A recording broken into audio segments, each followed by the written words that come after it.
अच्छा, क्या आपको देर रात तक जागने की आदत है? क्या आप रात 11 बजे के बाद ही सोते हैं? और अगर ऐसा है तो जरा अलर्ट हो जाइए। आज से, अभी से जल्दी सोने की आदत डाल लीजिए। लेकिन हुसैन, ये तो बहुत कॉमन है।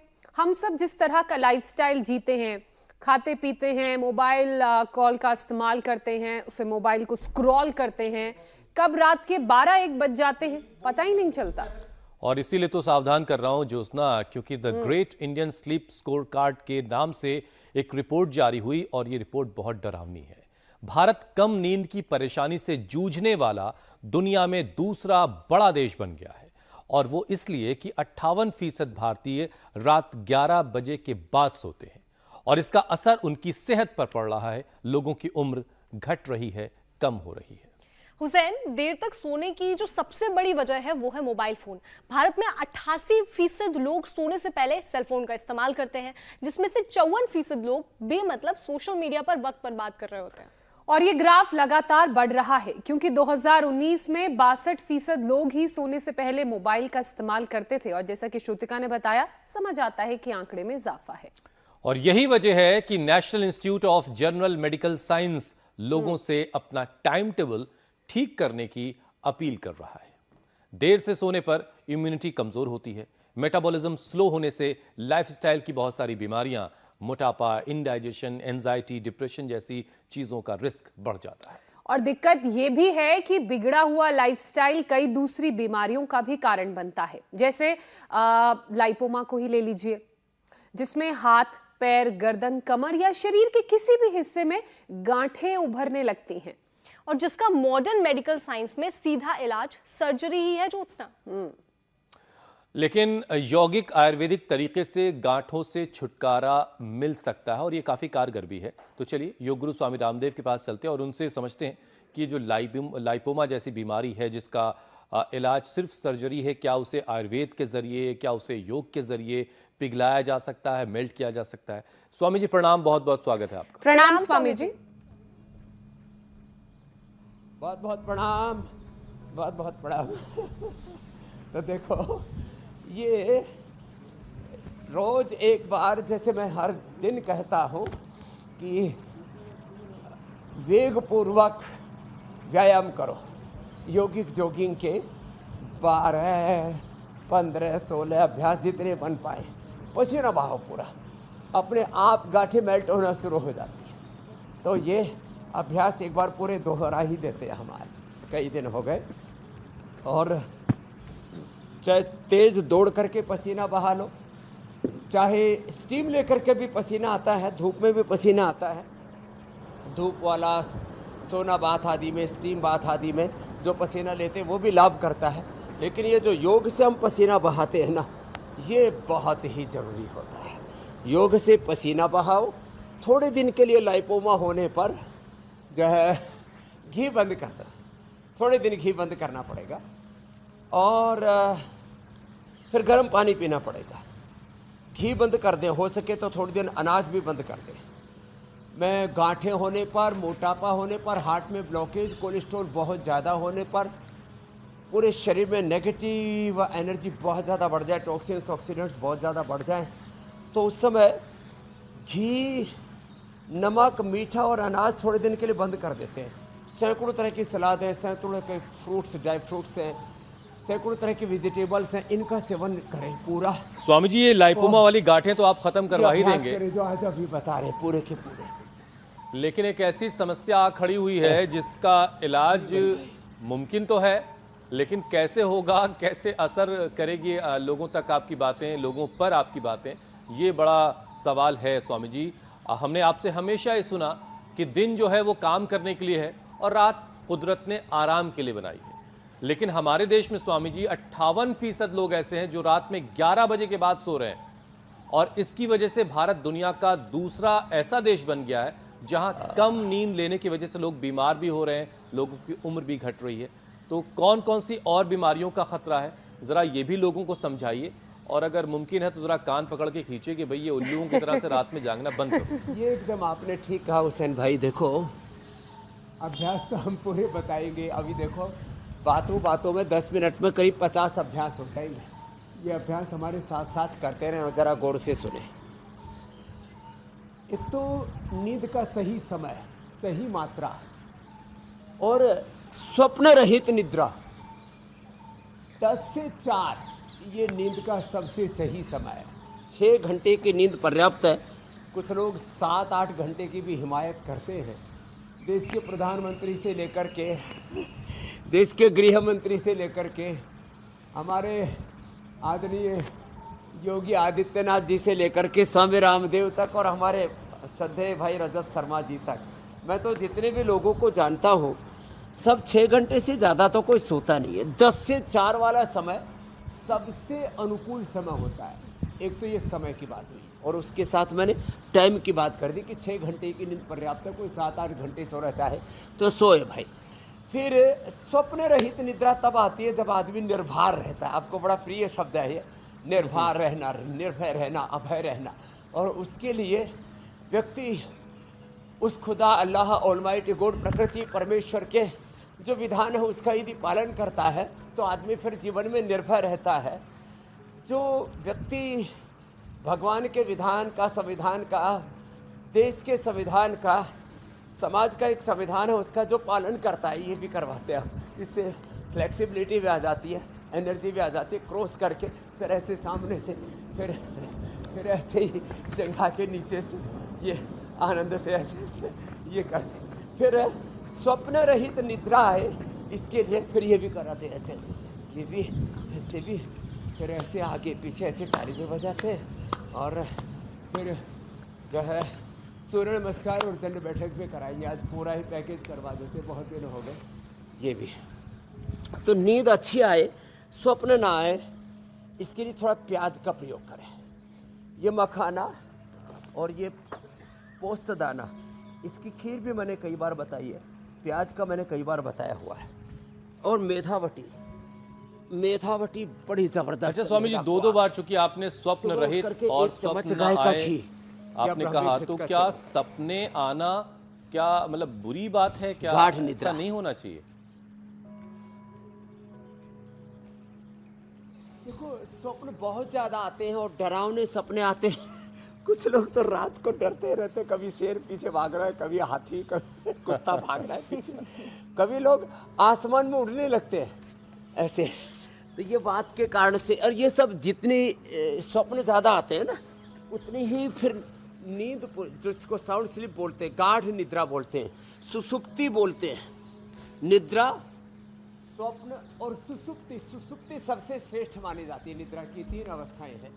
तो उसके लिए मैंने कहा कि अच्छा, एक तो मेहनत पूरी करें, जो अभी जैसे हम करवा रहे थे ये योगी जॉगिंग। अच्छा स्वामी जी, शायद इसीलिए बड़े बुजुर्ग कहते हैं तो कि सपने वो नहीं होते जो नींद में देखे जाते हैं, सपने वो होते हैं जो खुली आंखों से देखे जाते हैं। ये बात आज जो है वो समझ में आई है। बहरहाल क्या बात है स्वामी जी, उपचार के साथ साथ जरा समाचार भी दर्शकों को बता दें। आज की जो बड़ी खबर है वो ये है स्वामी जी कि आज प्रधानमंत्री मोदी वाराणसी से तीसरी बार अपना नॉमिनेशन फाइल करने वाले हैं और इसके लिए ज़बरदस्त तैयारियां हुई हैं वाराणसी में।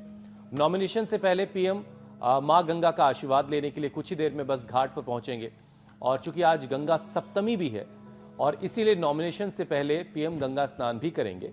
गंगा स्नान के बाद वो गंगा में क्रूज़ की सवारी करेंगे। हम क्रूज़ भी देख पा रहे थे थोड़ी देर पहले। फिर काशी के कोतवाल काल भैरव का दर्शन करेंगे, पूजा अर्चना करेंगे। काल भैरव का आशीर्वाद लेकर वो सीधे अपना पर्चा दाखिल करने जाएंगे। तो आज की ये सबसे बड़ी खबर हमने उपचार के साथ साथ समाचार भी दर्शकों को बता दिया और तस्वीरें भी स्वामी जी हम काशी की दिखा रहे हैं। बड़ी सुंदर तस्वीरें देख रहे हैं। ऐसे मनोहर दृश्य देख करके ही मन प्रसन्न हो जाता है।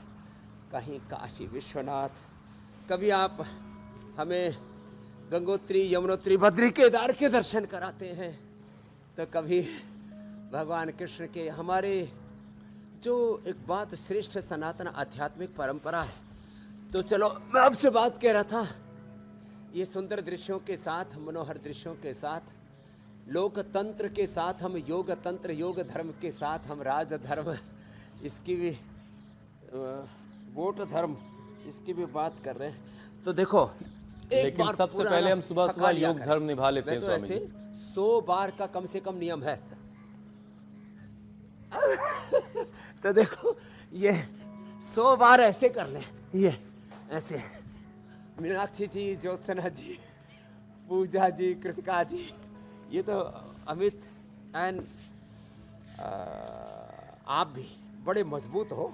ऐसे 100 बार हम ऐसे करवा देते हैं, होले होले, और तेजी से करना हो तो तेजी से यूं, ये, और 100 बार कर लिया तो फिर तो कड़ाके की नींद आती है। पूरा घोड़े से बेच के सो जाते। वैसे घोड़े है नहीं अपने पास, तो फिर बेचेंगे क्या?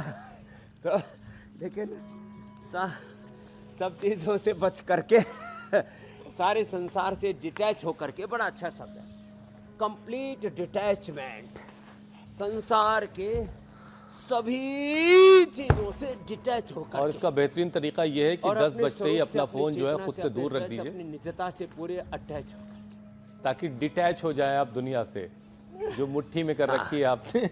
और नींद खूब अच्छी है। अच्छा स्वामी जी, बहरहाल हम काशी से जो पल पल का अपडेट है वो हम बीच बीच में देते रहेंगे दर्शकों को। अब हम जरा विषय आगे बढ़ाते हैं। स्वामी जी, कम नींद से डाइजेस्टिव सिस्टम जो है वो बिगड़ता है, पाचन खराब होता है, और इसका सीधा असर यह है कि शरीर में हल्की हल्की गांठें पैदा होने लगती हैं, बनने लगती हैं, जिसे लाइपोमा कहा जाता है। और अक्सर लोग इन गांठों को नज़रअंदाज करते हैं, इसको हल्के में ले लेते हैं, जबकि आप हमेशा से कहते आए कि रोग कोई भी हो उसे नज़रअंदाज नहीं करना चाहिए, उसे भुला के बैठना नहीं चाहिए। तो जब इस तरह का लक्षण दिखे शुरुआती वक्त में तो क्या जैसे ही रोग का पता लगे उसका पत्ता साफ करो। रोगों को जितना पनाह दोगे बेपनाह बढ़ेंगे। रोग हो, आरोग्य हो, खुशी हो, गम हो, सुख हो, दुख हो, प्रेम हो या घृणा हो, वह किसी एक अंग से अभिव्यक्त, एक तत्व से अभिव्यक्त जरूर होती है, एक जगह से, लेकिन वो हमारे 37 ट्रिलियन सेल्स में व्याप्त होती है। जब हम सोते हैं तो पूरे 37 ट्रिलियन सेल्स रिलैक्स मोड पर चले जाते हैं। उसके लिए हमने मखाना, पोस्तदाना, प्याज, द्राक्षा सब, फिर ये ओमेगा का और ब्राह्मी घृत का प्रयोग बताया, व्यायाम का प्रयोग बताया, बादाम रोगन नाक में डाला करें, अनुलोम विलोम किया करें सोने से पहले, और सुबह या शाम एक बार व्यायाम कर लिया करें। अब बात आती है, जो इतना व्यायाम कर लेंगे, एक बार पसीना ऐसे पूरा बहा लेंगे, कहाँ उनको लाइपोमा और कहाँ दूसरी चीज़ें, नींद भी खूब अच्छी आएगी। अब बात करते हैं डाइजेशन की और लाइपोमा की। तो देखो, पेट गड़बड़ होगा, लीवर के गड़बड़ होने से पूरी बॉडी का मेटाबॉलिज्म गड़बड़ होता है और उससे एक्सेस फैट कहीं डिपॉजिट हो जाता है, उसी का नाम लाइपोमा है। उसी का नाम सिस्ट है, चाहे वो बेनाइन है, चाहे मैलिग्रेंट है, चाहे वो टीबी की है। तो ये जो अनवांटेड ग्रोथ होती है उसका कारण है कि हमारा एपोप्टोसिस, हमारी ऑटोफेजी, माइटोफेजी, हमारा बॉडी का एनाबॉलिज्म, कैटाबॉलिज्म, मेटाबॉलिज्म, वहाँ तपित कफ प्रदोष का बैलेंस बिगड़ रहा है, उसमें कफ दोष ज़्यादा बढ़ता है। कफ दोष बढ़ने से गांठें होती है, कफ दोष बढ़ने से वेट बढ़ता है, कफ दोष बढ़ने से प्रमाद बढ़ता है, कफ दोष बढ़ने से अंदर इन्फ्लेमेशन, टॉक्सिन्स, ऑक्सीडेंट्स बढ़ते हैं, और इसके लिए नस बहुत ज़रूरी है। और घी और तेल और बाकी चीनी, नमक और सब, गेहूँ चावल मैंने कहा कम करें। पवन मुक्तासन, उत्तान पादासन थोड़ा लंबा करें, ये बहुत ज़रूरी है।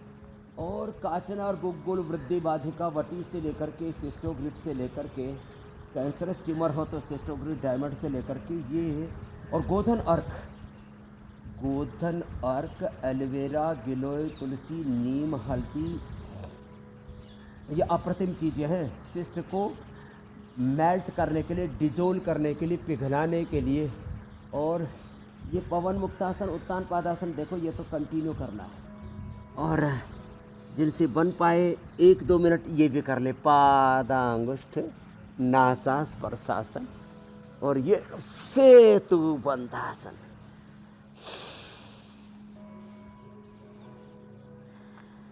डाइजेशन एकदम परफेक्ट, और ये सारी गांठें अब डिजोल्व हो जाएंगी।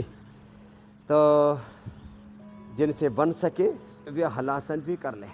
यह हलासन डाइजेशन स्वामी जी, लक्षण भी आपने बताए, हाथ ऐसे लगा करके, हाथ ऐसे करके, लेकिन स्वामी जी आमतौर से लोग ये मान के चल रहे होते हैं कि इस तरह की गांठें हो जाने के बाद सर्जरी के जरिए ही उनको हटाया जाएगा और हटाया जा सकता है। तो और कई बार तो बहुत सारी गांठें होती हैं, इतनी गांठें कि शरीर पे हर हिस्से पे सिर्फ गांठ ही गांठ दिख रही होती है। तो क्या ये वाकई बिल्कुल से खत्म हो सकती है, मेल्ट हो सकती है बगैर सर्जरी के? अभी स्वामी जी 3-4 दिन पहले आपके वहाँ एक पेशेंट भी आए थे, उनको सेम प्रॉब्लम थी गांठों की, आपने दिखाया भी था। हाँ देखो मेरी बहन, मैं ये पिछले 50 सालों से देख रहा हूँ। मैंने सबसे पहले कोलकाता में एक पेशेंट देखा, उसने बोला जी मेरे शरीर में करीब 1000 गांठें थी। लो छोटी छोटी गांठें, कोई कुछ बड़ी बड़ी, पूरे हाथ, पूरे पैर, पूरा पेट, पूरी पीठ उसकी भरी। बस ब्रेन ट्यूमर नहीं था उसको खाली। और जैसे ही हमने उसको कपालभाति 1-1 घंटा करने के लिए बोला, कपालभाति 1-1 घंटा, अनुलोम विलोम 1-1 घंटा, और बस 5-10 आसन, ये 2 प्राणायाम, कपालभाति, अनुलोम विलोम प्राणायाम, और बस 5-7 आसन। ये जो घी, नमक, मीठा, ये सब तो बंद करवाया। और जो मैंने आपको बताया ना, काचनार, गुग्गुल, वृद्धिवादिका वटी, ये सब हमारे यहाँ हजारों वर्षों से प्रयोग किए जा रहे हैं गांठ के लिए। अर्बुद बोलते हैं, ग्रंथि बोलते हैं, कैंसर हो जाए तो कर्कट बोलते हैं। अर्बुद, ग्रंथि, गांठ और कर्कटार्बुद ये मैंने हजारों लोगों को अपनी आंखों देखा। वो कहते हैं ना कबीर साहब, तुम कहते हो पुस्तक लेखी, मैं कहता हूँ आंखों देखी। तो ये आंखों देखा हाल है। मैंने जिन लोगों को ये सिस्ट हो गई थी, उनको 2 से 4 महीने तक योग करवाया, आयुर्वेद का ये उपचार दिया, और गर्म पानी पिलाते हैं। गोधन अर्क इसमें बड़ा अच्छा काम करता है। और वो कैंसर से हो जाए गांठ, तो फिर मैंने कहा उसको सिस्टोग्री डायमंड, उसको फिर करक्यूमिन गोल्ड, फिर उसको एलोवेरा, गिलोय, तुलसी, नीम, हल्दी, आंवला, थोड़ा अदरक, थोड़ा सा उसमें लहसुन का भी प्रयोग करवाते हैं। ये जो सप्तामृत कहो, ये जूस पिलाते हैं। और गांठ कैसी भी हो, गांठ बोलो, अर्बुद बोलो, ग्रंथि बोलो, कर्कटार्बुद बोलो, सिस्ट बोलो, मैलिग्नेंट या बेनाइन ट्यूमर बोलो, ये सब डिजोल्व होते हैं। अपने आंखों से देखे हैं जो आज हमने उपाय बताए ना, ये अप्रतिम है। मंडूकासन और योग मुद्रासन थोड़ा लंबा करवा देते मेरे भाई हुसैन जी।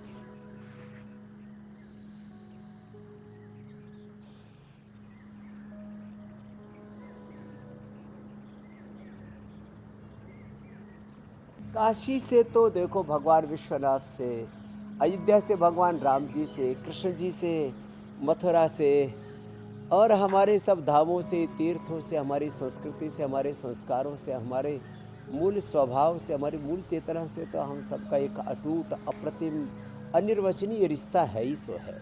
और यह खाली कोई सांप्रदायिक बात नहीं है, मजहबी तौर पर, चाहे हम इस्लाम कहें, ईसाइयत कहें, हिंदुत्व कहें, हम ये सब आस्तिक वर्ग में आता है। कम्युनिस्ट आदि एक नास्तिक वर्ग भी है। हम चाहे उसको कोई भी नाम दें, हमारा भगवान और भगवान के तीर्थों से, धामों से, जो हमारे श्रद्धा आस्था के केंद्र, उनसे हमारा सभी का एक अटूट अप्रतिम रिश्ता है। और अंततः योग से हम अपने देह को ही देवालय, शिवालय बना करके अपने ही भीतर सब धाम, सब तीर्थ और सब प्रकार की दिव्यता और उस परात्पर ब्रह्म को अनुभव करते। शिवो हम तीर्थों से, संस्कृति से, संस्कारों से हमारी यात्रा शुरू हो करके स्वयं पर आ जाती, और स्वयं में ही फिर शिव हैं। ये देह ही काशी, अयोध्या, मथुरा, वृंदावन है। यही वेटिकन सिटी है, यही मक्का मदीना है, यही खुदा अल्लाह ऑलमाइटी गॉड है मेरे भाई हुसैन जी। तो स्वामी जी एक अपडेट था, इसलिए हमने दर्शकों को बताया ये। अब हम वापस कार्यक्रम पर लौटते हैं। स्वामी जी, कई बार गांठें जो होती हैं लाइपोमा वाली, उसमें दर्द नहीं होता, और जिन गांठों या ट्यूमर में दर्द नहीं हो रहा है, मान लीजिए शरीर में जो गांठें हैं, तो क्या वो भी बाद में परेशान कर सकती हैं, जानलेवा हो सकती हैं? क्योंकि मैंने खुद अनुभव स्वामी जी किया कि एक शख्स को मैं जानता हूं, हाँ। जिन्होंने अपनी जिंदगी बहुत सारी गांठों के साथ गुजार दी है।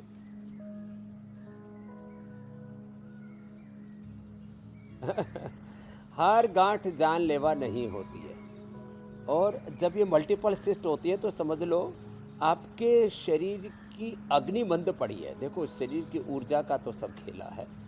जब हमारी सप्त धात्वाग्नि, पंच भूताग्नि, सप्त धात्वाग्नि, जठराग्नि, प्राणाग्नि मंद पड़ जाती है तो उसको योगाग्नि से उसको उद्बुद्ध करें, उसको जागृत करें, लंबा करें। एक एक अभ्यास को 1-1, 2-2 मिनट। अभी जैसे गोमुखासन हम लंबा कर रहे हैं, तो योगाग्नि से जब आप अपने भीतर की अग्नि को उद्बुद्ध कर लेते हैं तो सारी गांठें पिघल जाती हैं। उपनिषदों की एक बहुत सुंदर ऋचा है, भिद्यते हृदय ग्रंथि छिद्यन्ति सर्व संशयाः क्षीयन्ते चास्य कर्माणि तस्मिन् दृष्टे परावरे। तो आज के बाद किसी के तन में, मन में कोई गांठ, कोई ग्रंथि नहीं रही जी। अपने तो बोलते हैं ना भाई, अपने मन में गांठ बांध के मत रखो। ये मन तो की योग गांठें से कैसे तन की, खुलेंगी, मन कैसे की सारी पिघलेंगी, गांठ खुल जाती है, घुल जाती है। ये बड़ा कमाल है। स्वामी जी, गांठों की बात हो रही है तो कुछ गांठें तो ऐसी भी होती हैं जो सख्त होती हैं, हार्ड होती हैं, और कुछ गांठें सॉफ्ट होती हैं। तो ये इन दोनों तरह की गांठों में क्या फ़र्क है, और अलग अलग गांठें अलग अलग बीमारी का भी क्या सिग्नल हो सकती हैं?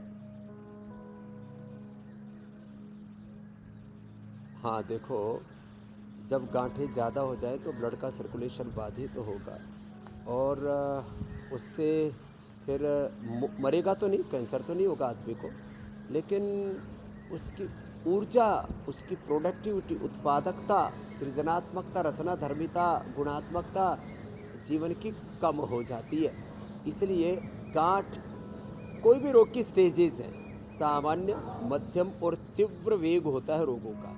सामान्य बीपी, सामान्य शुगर, सामान्य थायराइड की बीमारी, सामान्य वात रोग, कफ रोग, सामान्य एसिडिटी, और फिर बढ़ करके RA, CRP, एवियन, HLV 27 हो गया वात रोगों में, कफ रोगों में, फिर वो निमोनिया हो गया, ब्रोंकाइटिस, लंग फाइब्रोसिस हो गया, पित्त रोगों में फिर अल्सर हो गया, अल्सरेटिव कोलाइटिस हो गया। तो ऐसे रोग की दशा जो है बढ़ती चली जाती है। तो जब ये गांठें ज़्यादा हार्ड होने लगे ना, तो फिर ये खतरे का आगाज है। तो क्या करें? तो मैं तो कहता हूँ, जैसे ही बीमारी का पता लगे ना, जैसे घर में चिंगारी लगे तुरंत तो उसको बुझा दो। ऐसा नहीं कि पूरे घर में आग लग गई, घर जल के राख खाक हो गया, गांव जल गया और बाद में फायर ब्रिगेड की गाड़ी बुला रहे हुए आग बुझाओ। संदीप्ते भवरे तो कूप खननम प्रत्युद्यमाह की दृश्य नहीं होना चाहिए हमको। तो जैसे ही गांठ का पता लगे, ऐसे पता लग जाता है। ये जो लाइपम वाली गांठें हैं ना, ये ऊपरी सतह पर होती है, ये खास बात बता रहा हूँ। लेकिन जब वही गांठ जब हमारे लंग के अंदर होती है, वही गांठ हमारे ब्रेस्ट के अंदर, लिवर, किडनी, पेनक्रियाज के अंदर होती है, ब्रेन के अंदर होती है, वो डेंजर होती है। तो ऊपरी सतह पर, सरफेस पर जो गांठें होती हैं, ये ज़्यादा खतरनाक नहीं होती। अंदर की जो गांठें होती हैं ना, वो बड़ी खतरनाक होती है। और हार्ड गांठें वो संकेत है कि आपके शरीर में अब कोई बड़ा खतरा, बड़ा हमला, बड़ा घात प्रत्याघात हो सकता है। इसलिए जागो, उत्तिष्ठत जागृत है। स्वामी जी, और हमारे साथ योग करना शुरू कर दो। आपने अंदर की और आज गांठों जो का जिक्र उपाय किया, बता रहे हैं, तो मैं ये जानना चाह रही थी कि जो शरीर के ऊपरी हिस्से में गांठें होती हैं उनका तो पता चल जाएगा, लेकिन जो शरीर के अंदर की गांठें होती हैं उनका पता कैसे चलेगा? क्या कोई ऐसा सिम्टम होता है जिससे पता चल जाए, या फिर फुल बॉडी चेकअप में ही पता अल्ट्रासाउंड है, चले? उसके लिए MRI है, उसके लिए CT स्कैन है, और बहुत तरह की टेस्टिंग मेथड्स है, प्रोसीजर्स है, उनको अपनाएं। और हाँ, ये तो सरफेस की और अंदर की डीप इंटरनल जो हमारे गांठें हैं उनकी बातें कर रहा था। राजनीतिक गांठ, आजकल राजनीतिक पार्टियों में बड़ी ग्रंथियां पड़ी हुई हैं, पक्ष में विपक्ष में काफ़ी लोग जो है इन ग्रंथियों से, राजनीतिक ग्रंथि, धार्मिक ग्रंथि, सामाजिक ग्रंथि शिक्षा के बारे में, चिकित्सा के बारे में बहुत प्रकार की ग्रंथियाँ, गांठें, भ्रांतियाँ बहुत कुंठाएं। ये गांठ ये मानसिक तौर पर होती है ना ज्योत्सना जी, तो ये कुंठा हो जाती है। तो योग से तन की और मन की ग्रंथियां और कुंठाएं सब हट जाती हैं और जीते जी व्यक्ति वैकुंठ में पहुंच जाता है। ये भी बड़ा जोरदार काम है। तो आज के बाद सब वैकुंठवासी हो गए, सब स्वर्गवासी हो गए। जीते जी स्वर्ग मिलना चाहिए, मरने के बाद किसने स्वर्ग देखा है साहब? तो ये बाद में आपने जीते लाइन जोड़ जी के हम अच्छा किया, वैकुंठ में जीते रहे। जी। जीते जी हम स्वर्गवासी रहे, स्वर्ग में रहे, जीते जी हेवन में रहे, जन्नत में, जन्नत में। अच्छा स्वामी जी, तो कई जख्म बार नहीं जाना। ये भी देखा गया है कि जो लोग बहुत हैवी एक्सरसाइज करते हैं और फिर अचानक से एक रोज एक्सरसाइज करना बंद कर दिया तो उसकी वजह से भी गांठें हो जाती हैं, ऐसा लोग कहते हैं। आपका तजुर्बा क्या कहता है, ये बात ठीक है? और अगर इस तरह की गांठें हुई तो फिर उससे कैसे एकदम निपटा ठीक जाए? बताया आपने। तो देखो, जो खास करके जो जिम करते हैं और बहुत तरह के प्रोटीन पाउडर्स खाते हैं और उसमें भी स्टीरॉयड आदि लेते हैं ना, सिंथेटिक जितने भी ड्रग्स हैं, विटामिन्स हैं, न्यूट्रिशनल्स हैं, सिंथेटिक फूड है, पैक्ड फूड है, उसमें ये खतरा बहुत ज़्यादा बढ़ जाता है। कल तो मैं देख रहा था बड़े बड़े अखबारों की पहले पेज की खबर बनी हुई थी, जो पैक्ड फूड के ऊपर जो क्लेम करते हैं इसमें ये न्यूट्रिशन है, इसके अंदर ये पावर है, ये ताकत है, उसकी जो अनहेल्दी चीज़ें हैं उसका संकेत नहीं होता है। तो इन चीज़ों से सावधान रहना में, जितने भी सिंथेटिक फूड्स हैं, प्रोटीन्स हैं, मिनरल्स हैं, विटामिन्स, उससे बचो, नेचुरल चीज़ों को अपनाओ। और बहुत ज़्यादा जो एक्सरसाइज करते हैं खास करके जिम आदि में, उनसे भी बचो। इसलिए हमने जिम का घरेलू संस्करण दे दिया, स्वावलंबी आत्मनिर्भर संस्करण है। योगिक जोगिंग, सूर्य नमस्कार, दंड बैठक, पावर योगा रोज कराते हैं हम। आज भी हमने कराया। फिर भी जिसको किसी भी कारण से ये सिंथेटिक चीज़ें खाने से या जिम आदि के कारण से अथवा कहीं चोट आदि लगने के कारण से भी गांठ हो जाती हैं, तो उसके लिए ये सुबह खाली पेट, जिनकी पित्त प्रकृति है उनको तो हल्दी रात को कूट करके पानी में भिगो दे, उसका पानी पी लें। बाकी 1-2 ग्राम हल्दी से लेकर के करक्यूमिन गोल्ड हमने एक कैप्सूल बना रखा है। करक्यूमिन गोल्ड बड़ा ज़बरदस्त है। जिनको सुबह जो 1-2 ग्राम हल्दी खा लेंगे, ज़िंदगी में कभी उनके गांठ बनेगी नहीं, बनी है तो घुल जाएगी। खाली पेट पुनर्नवादि मंडोर पुनर्ग्रिट खाने के बाद काचनार, गुग्गुल, वृद्धि, बाधिका, भट्टी, सिस्टोग्रिट या काचनार घनवटी, ये अप्रतिम है उसके लिए। और गर्म पानी का सेवन, तो ये करने से कैसी भी गांठ है, चाहे चोट के कारण से है, जी, चाहे एक्सरसाइज के कारण से है, चाहे किसी को जेनेटिकली भी होती है। मेरे भाई हुसैन जी, ज्योत्सना जी, मेरे भाई स्वामी जी, शरीर में गांठ की वजह से कई बार शुगर, हाइपरटेंशन, हाई कोलेस्ट्रॉल जैसी परेशानी भी हो जाती है। तो ऐसे में इन तीनों बीमारियों को कंट्रोल करने के लिए कौन कौन से यौगिक उपाय अपनाने चाहिए? तो एक तो दिव्य भव्य काशी के भी दर्शन कर रहे थे, तब की काशी, अब की काशी। अब वो तब का ज़माना जब लोगों को ये बीपी, शुगर, थायराइड, कोलेस्ट्रॉल नहीं होता था, मोटापा नहीं होता था। और अब का ज़माना बड़ा, तब का ज़माना, अब का ज़माना, तब की काशी, अब की काशी, तब का भारत, आज का भारत। अब क्या है देखो, मोटापा है तो ये अभ्यास करें, हर रोज़ करवा देते हम। वेदो हरबटी, वेट गो, अश्वगंधा का सेवन करें। बीपी है तो लौकी का जूस, शुगर है तो खीरा, करेला, टमाटर का जूस, कोलेस्ट्रॉल है तो लौकी के साथ लहसुन भी बड़ा ज़बरदस्त काम करता है। लहसुन 3 से 5 कली रात को भिगो के सुबह खा ले और हल्का सा गाय घी में उसको सेक लेते हैं ना, बहुत ज़्यादा फ्राई नहीं करना, सेक लेते हैं तो फिर उसकी गुणवत्ता बहुत अधिक बढ़ जाती है और उसकी दुर्गंध, उसका के पूरे जो उपद्रव हैं वो सब, तीखापन, ये सब तामसिकता सब दूर हो जाती है। तो बीपी, शुगर, कोलेस्ट्रॉल के लिए बताया, मोटापा के लिए ये 2 अभ्यास तो ऐसे बैठ के, तीसरा अभ्यास ये देखो, ये पश्चिमोत्तानासन है, ऐसे ऐसे, और जो पूरा करना चाहिए तो ऐसे, ये ऐसे ऐसे ऐसे करा देते हैं हमें। चलित पवन मुक्त, चलित पश्चिमोत्तानासन और ये चलित पवन मुक्तासन, ये बड़ा अच्छा है। इसमें हम खूब लोगों को ऐसे आगे पीछे लुढ़काते हैं और इससे रिलैक्स भी हो जाते हैं और बचपन की भी याद सारी दिलाता थकान दूर हो जाती है, फुल ऑफ एनर्जी, आहा हा, आनंद हो जाता है अपना। और फिर जो है मोटापा के लिए 3 अभ्यास और कर ले, ऐसे अर्धहलासन, पादवृत्तासन, द्विचक्रिकासन, तो कोई मोटा नहीं रहेगा, कोई खोटा नहीं रहेगा, कोई घोटाला नहीं होगा बीमारियों का। ये बीमारियां रूपी शत्रु जो है ये हमारी सीमा से बहुत दूर रहेंगे। हमने ऐसा बीएसएफ तैयार कर दिया, योग का बॉर्डर सिक्योरिटी फोर्स, योग फोर्स है ये। ऐसा सुरक्षा कवच, अभेद्य किला तैयार कर स्वामी जी दिया जल्दी हमने से योग कुछ और विषय शामिल कर लेते हैं, फिर योग चैलेंज और सवालों का भी इंतजार हो रहा है, सवालों को भी शामिल जरूर, करना है। स्वामी जी, कई बार बुखार, सर्दी, जुकाम में भी हमारे जो लिम्फ नोड्स होते हैं उसमें स्वेलिंग आ जाती है, सूजन आ जाती है, और इन्फेक्शन से बनी इन गांठों को ठीक कैसे किया जाए, उसके लिए क्या उपाय है? ये देखो, ये जो गांठें होती है ना बुखार आदि के बाद, और कई बार सर्दी जुकाम लंबा रहे, मैंने कहा ना कफ के कारण से सबसे ज़्यादा लिम्फ नोड्स और ये सब गांठें तैयार होती है। तो इसके लिए एक बहुत अच्छा उपाय बताता हूँ। जहाँ भी गांठ हो, ब्रेन ट्यूमर हो, शरीर पर गांठें हो, पूरे शरीर पर हो, तो पूरा बॉडी में फुल बॉडी मड बाथ, और गले में गांठें होती है तो हम क्या करते हैं, मिट्टी, मुल्तानी मिट्टी, उसमें एलोवेरा, हल्दी, एलोवेरा, हल्दी, थोड़ा अदरक, ये मिला करके, और गोधन अर्क किसी को या गोमूत्र मिल जाए तो उसको भी मिला के लगा देते हैं। 1 घंटे तक वो गले में, छाती पर या पेट पर या माथे में जहाँ पर भी गांठ होती है वहाँ 1 घंटे तक ये मड का लेप लगा के रखते हैं, और फिर ये कपालभाति कराते हैं,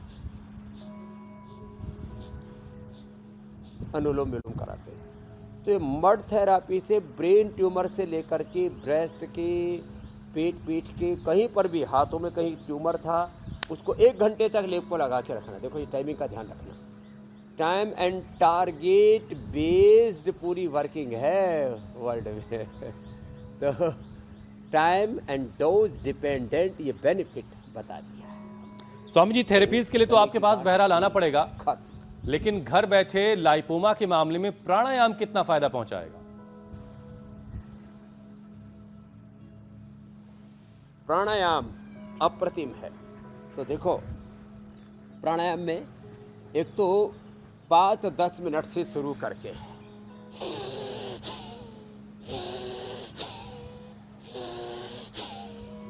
चार साल पहले हमने धीरे धीरे शुरू कराया था। अब तो यात्रा कब वक्त बीत गया, रे रामा रामा, 1000 से ज़्यादा दिन हो गए और वक्त का पता ही नहीं लगा।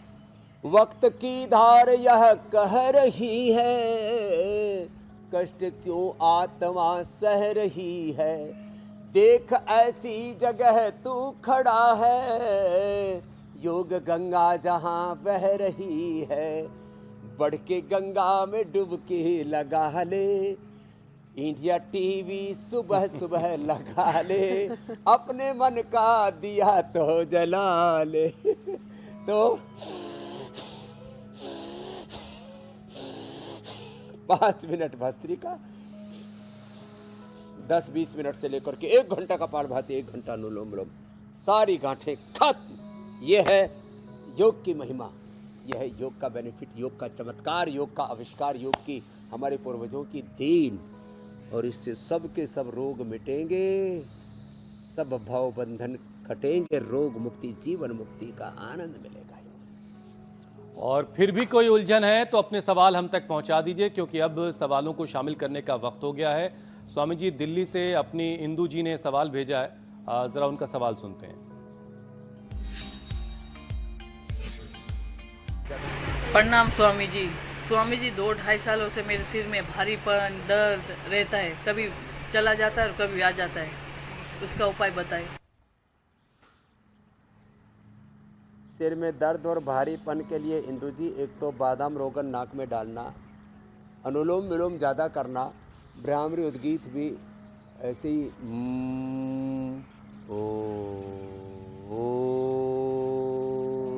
ये ज़्यादा कर लेना, और मेधावटी ले लेना, खाली पेट गाय का घी या ब्राह्मी घृत या ओमेगा 1 खा लो, 1 चम्मच गाय का घी, मक्खन, ब्राह्मी घृत या ओमेगा खा लो, मस्तिष्क ऐसा मजबूत हो जाएगा जैसे हम पर कोई रोग, सर्दी गर्मी का कोई असर ही नहीं होता। ऐसे कहते हैं सब मनुष्यों में सब रोग, सब विकार पैदा होने की संभावना है, लेकिन योगी दग्ध बीज हो जाता है, निर्बीज हो जाता है। जी, होगा ही नहीं कभी सिर में दर्द। इंदु जी, स्वामी जी, इंदु जी के बाद अगला सवाल मेघा ने महाराष्ट्र से भेजा है।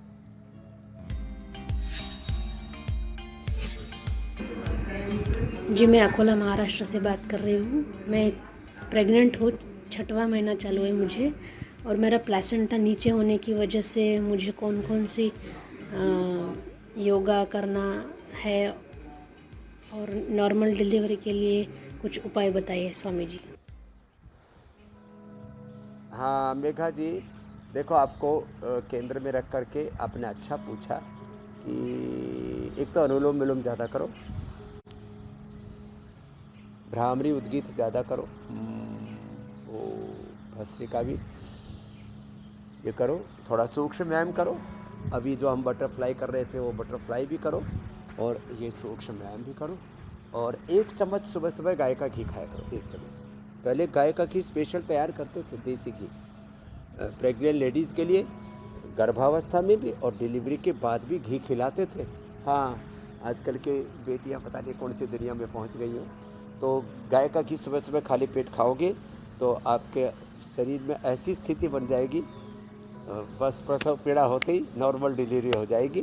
फिर नॉर्मल डिलीवरी के लिए आप हमारे का भी हमने प्रयोग बता रखा है। जितना हो सके आप फ्रूट्स, वेजिटेबल्स, बादाम, अखरोट रात को भिगो कर के सुबह रगड़ करके दूध में मिला करके पीना। दूध किसी को अनुकूल ना पड़े तो पानी में भी पी सकते हैं। तो ये चीज़ें ज़्यादा करना, गायत्री ओंकार का जप करना, भगवत गीता उपनिषदों का, गुणवाणी वेदवाणी का, जैसे भी जो अपने संप्रदाय परंपरा उसके अनुरूप पाठ करना, भगवान नाम का स्मरण करते हुए प्राणायाम करना, अपने चित्त को प्रसन्न रखना, और हर समय अपना ध्यान बच्चे के ऊपर रखना। अभी तो पूरा अनुसंधान हुआ गर्भ संस्कार, पुंसवन, सिमुत्तन संस्कार, जात कर्म संस्कारों के ऊपर। तो पता लगा जब माँ गुनगुनाती है, कोई भजन आदि गुनगुनाती है, तो बच्चे के भी अंदर लिप्स चलते हैं। ये साइंटिफिकली प्रूवन ट्रूथ है। तो आप भजन गुनगुनाना भगवान की भक्ति के, तो आपको बहुत अच्छी संतान होगी। लंबा हो गया थोड़ा लेकिन ये ज़रूरी था। मेघा जी बहुत बहुत आशीर्वाद, आप स्वस्थ रहे, आपका बच्चा भी स्वस्थ ही होगा, बुद्धिमान प्रज्ञावान होगा। अकोला महाराष्ट्र से ये सवाल था। अगला सवाल स्वामी जी महाराष्ट्र के ही से ही है, मुंबई से डिम्पल ने भेजा। प्रणाम बाबा जी, मेरी एज 55 ईयर है। मुझे हार्ट की वॉल में होल डिटेक्ट हुआ है अभी, तो क्या इलाज है, कृपया करके बताइए। अच्छा, चलो भाई, मुंबई में डिम्पल भाई हैं, इधर डिम्पल यादव भी है, बड़ा गामा है। तो नाम किसी का भी हो, सब तो भगवान के ही नाम हैं। तो ये हार्ट के लिए बड़ा ज़बरदस्त होता है। अर्जुन की छाल दालचीनी का प्रयोग, खाली पेट कार्डियोग्रिट, हृदयामृत, अर्जुन अरिष्ट, अर्जुन घनवटी, लौकी कल्प हम करा देते हैं। लौकी और फ्रूट डाइट पर रख देते हैं 2 महीना, कैसे भी ब्लॉकेज हो सब क्लीन हो जाते हैं 2 महीने में। घी, नमक, मीठा, अनाज सब बंद, वेजिटेबल्स, फ्रूट्स, ड्राई फ्रूट्स थोड़े, सलाद, बस ये 2 महीने प्रयोग करा देते हैं। प्राणायाम पूरा करवाते हैं, भस्त्रिका, कपालभाति, अनुलोम विलोम, गोमुखासन जिनसे हो जाता है उनसे गोमुखासन भी, गोमुखासन नहीं होता तो ये अभ्यास 2 करवा देते हैं। और हार्ट के ब्लॉकेज रिवर्स हो जाते हैं, जिनको टेकीकार्डिया वो भी नॉर्मल हो जाते हैं। उसमें भ्रामरी उद्गीत ज़्यादा करना, और कैल्सिफिकेशन होता है, अर्जुन की छाल दालचीनी गोधन अर्घ से अंदर का कैल्सिफिकेशन भी ठीक हो जाता है। हार्ट इनलार्ज हो वो भी ठीक हो जाता है, हार्ट के बॉल सिकुड़े वो भी ठीक हो जाते हैं, और ब्लॉकेज तो डिजोल्व हो ही जाते हैं। तो ये इजेक्शन फ्रैक्शन कम हो बढ़ जाता है। 15, 20, 25 से हम लोगों का 50-60 किया है, और ये पॉइंट दबा लें तो अब हार्ट अटैक से। लेकिन स्वामी जी कार्यक्रम अगर समय से आगे बढ़ जाए तो वो ठीक नहीं होता। नहीं पीड़ा सब सुंदर सब विरुद्ध शरीरा हो जाएंगे मेरे भाई, राम राज्य आएगा। स्वामी जी अब बारी है योग चैलेंज की।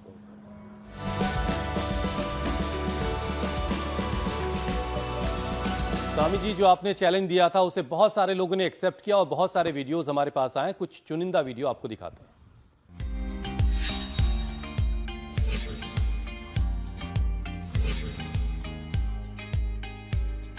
और छोटे बच्चों से लेकर बड़ों तक ने सबने ब्रह्मचर्य वीडियोस हम आसन तक के। पहुंचाए हैं और इनमें जो सबसे बेहतरीन वीडियो है, जो विजेता है, वो वाला वीडियो आपको अब दिखाते हैं स्वामी जी। बहुत अच्छा। और बच्चों से तो बहुत इजीली हो जाता है, बड़ों के लिए है समस्या तो। ये इंदौर की रेखा लेकिन मेहता है इसको स्वामी पास जी, में रखनी चाहिए, जो जिससे कल ज्यादा के दूर यौगिक रखे। चैलेंज की विनर बनी है।